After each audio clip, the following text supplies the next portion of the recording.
Olá, sejam todos bem-vindos a mais uma atividade de fluidoterapia dominical do Grupo Espírita Fraternidade da cidade de Caieiras. Com muita alegria que nos reunimos novamente em torno do Evangelho de Jesus.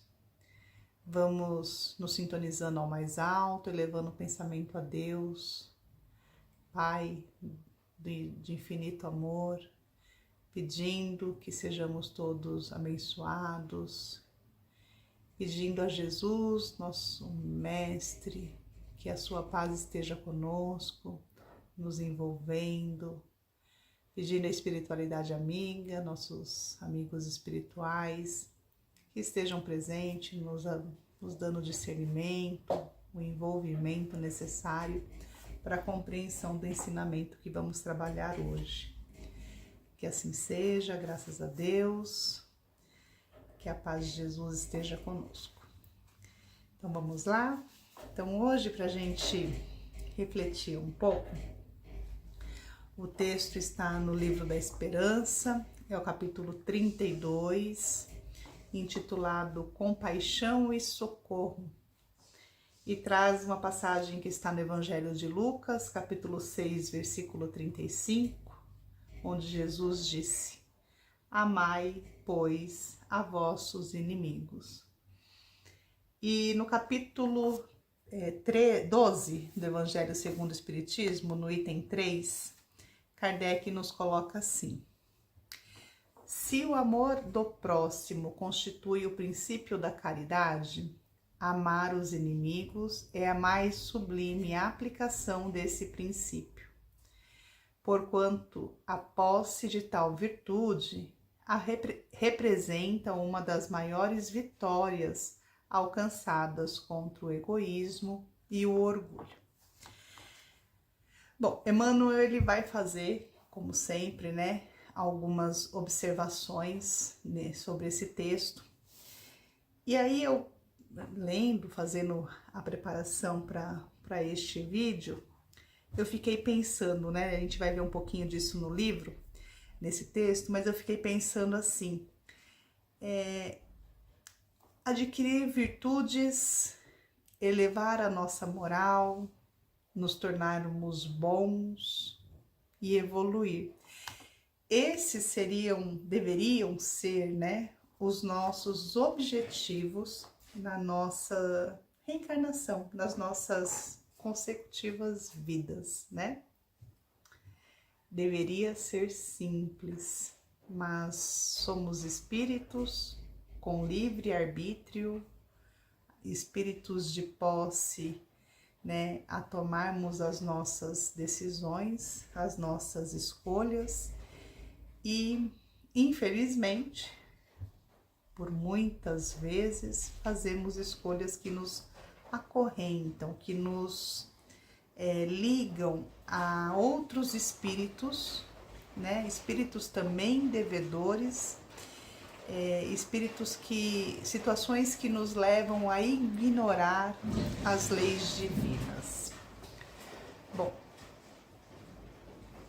com essas escolhas, o que era para ser simples torna-se complicado.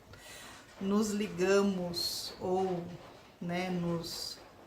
nos acorrentamos a esses irmãos que muitas vezes, por falta do perdão, da gente perdoar ou desse irmão nos perdoar, a gente vai criando esses inimigos, essas antipatias. A gente vai, no decorrer das nossas encarnações, nós vamos nos ligando a esses irmãos que temos algum tipo de acerto de contas, algum tipo de questões a serem ajustadas, questões normalmente, por não observarmos as leis divinas.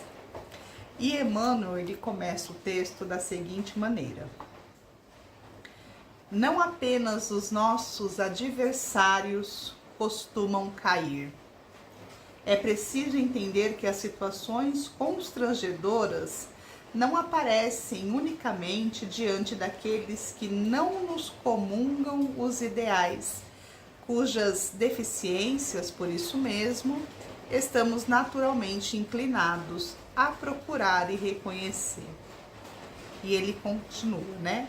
As criaturas que mais amamos também erram, como temos errado, e adquirem compromissos indesejáveis, como tantas vezes temos nós abraçado problemas difíceis de resolver. Aqui temos Emmanuel, né, nos dando um puxão de orelha, vamos dizer assim, né? Ele, com a sua classe e elegância, diz como a gente procura dor de cabeça, né? Como a gente se envolve em situações que são difíceis de se resolver.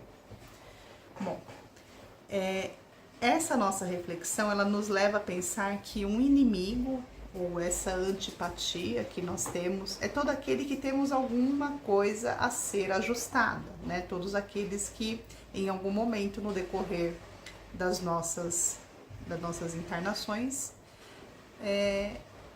criou aí um ajuste a ser feito.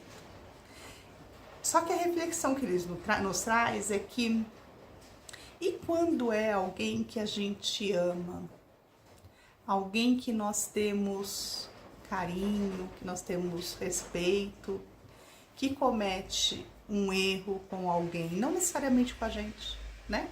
Que comete um erro com um próximo, um erro que pode prejudicar, que pode caluniar, que pode trazer algo de grave na vida de alguém, né?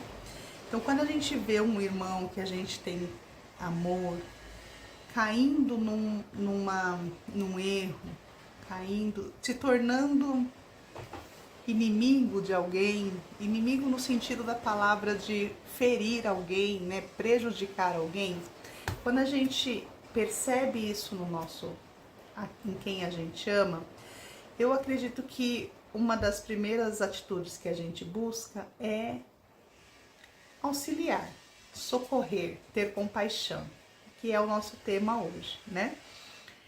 Só que aqui a gente tem uma linha muito tênue, que a gente precisa ter atenção, porque se eu tomo partido, né? Se eu vejo que é um equívoco, que este meu irmão está errando, essa pessoa que eu tenho carinho está errando, e não tenho a capacidade de entender que é errado, ter compaixão por esta pessoa, mas não aceitar o que foi feito, né? Se eu acreditar que porque é uma pessoa que eu amo, eu não vou corrigi-lo, não vou exigir que ele corrija esta atitude, eu estou sendo complacente, né? Eu estou contribuindo para que este mal também continue. E isso é um problema. A gente tem que ter a compaixão, socorrer, não é o mesmo de aceitar, né? E Emmanuel, ele coloca isso aqui pra gente, né? Ele fala que o papel da compaixão é compreender. A função do socorro é restaurar.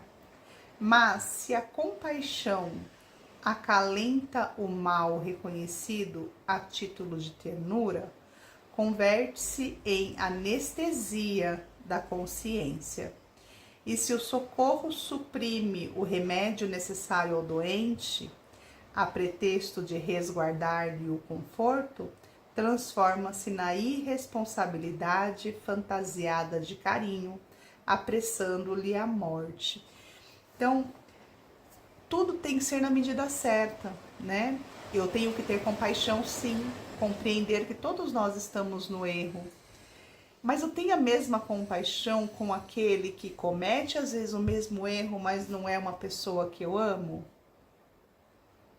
Eu tenho a mesma intenção de socorrer a pessoa que eu amo, né? Quando eu tenho essa intenção com aquele irmão que eu não amo, a nossa postura é a mesma.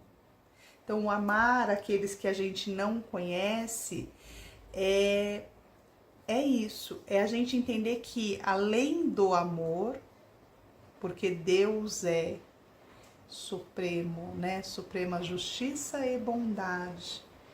Então, junto com o ser bom, precisa vir a justiça. A gente precisa identificar que a pessoa errou, né? Eu não preciso condená-lo, muito pelo contrário, não temos a menor intenção disso. Mas eu não posso acatar o erro. Eu não posso aceitar o erro. Eu posso socorrer, ajudar, ter compaixão, mas aceitar o erro não. A gente tem que andar aí em paralelo, né? O amor para com aqueles que a gente tem afinidade, trabalhar o amor para com aqueles que a gente não tem tanta afinidade assim, porque para um ou para o outro, a justiça, né, ela tem que ser a mesma. Eu preciso entender se é uma coisa errada, independente se eu amo ou não a pessoa, a justiça, ela precisa ser coerente, tudo tem que ter coerência. Na lei divina, tudo tem coerência. E as nossas ações precisam também ser coerentes. Então, o que Emmanuel tenta nos passar aqui é isso, né? E ele até ressalta aqui. Ainda assim, compaixão e socorro não significam aplauso e conivência para com as ilusões de que devemos desvencilharmos. É isso que eu estou colocando, né?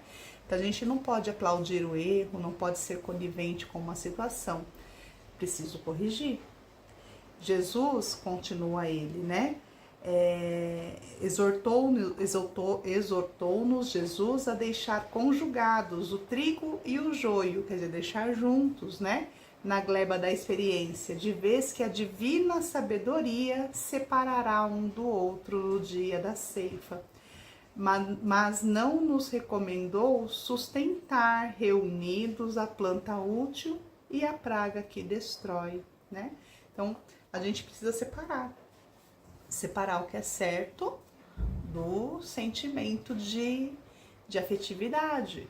Porque se a gente tem amor por uma pessoa, essa pessoa está equivocada, está cometendo algum tipo de situação que pode prejudicar a ela ou a alguém, eu não posso ser conivente, né? Eu não posso, por mais que ame, o nosso papel é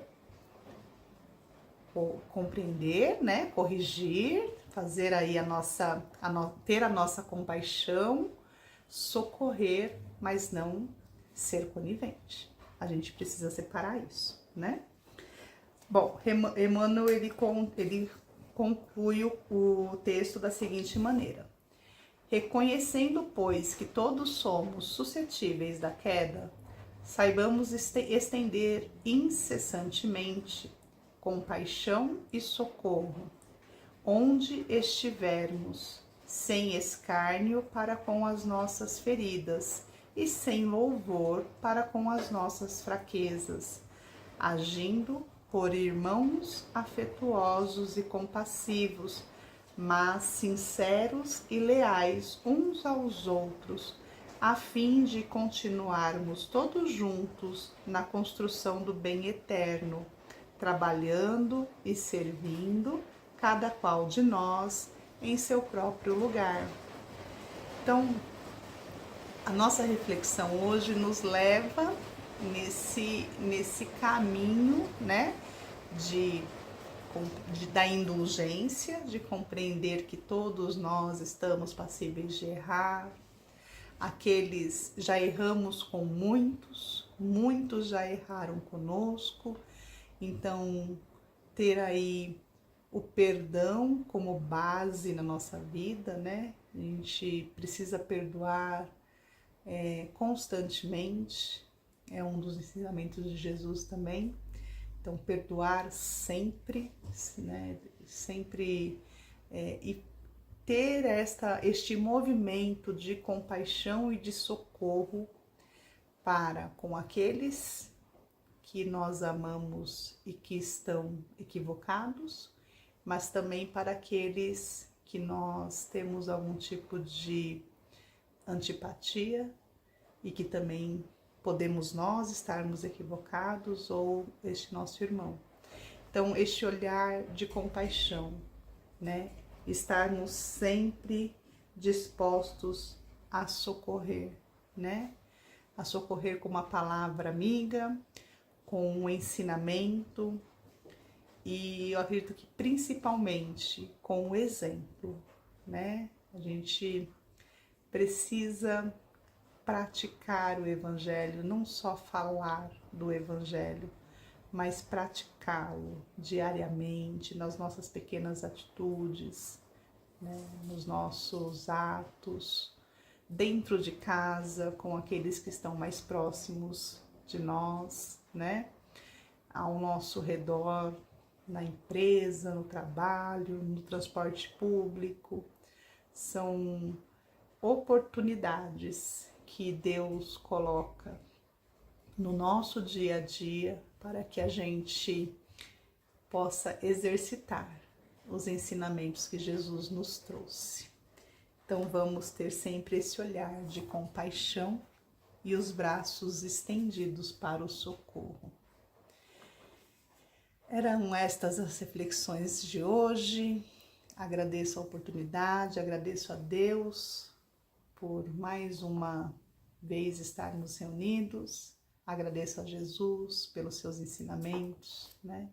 Que possamos colocá-lo em prática nas nossas atitudes.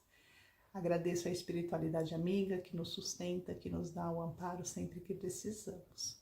Desejo a todos muita paz, que Deus abençoe a todos e até uma próxima. Fiquem com Deus.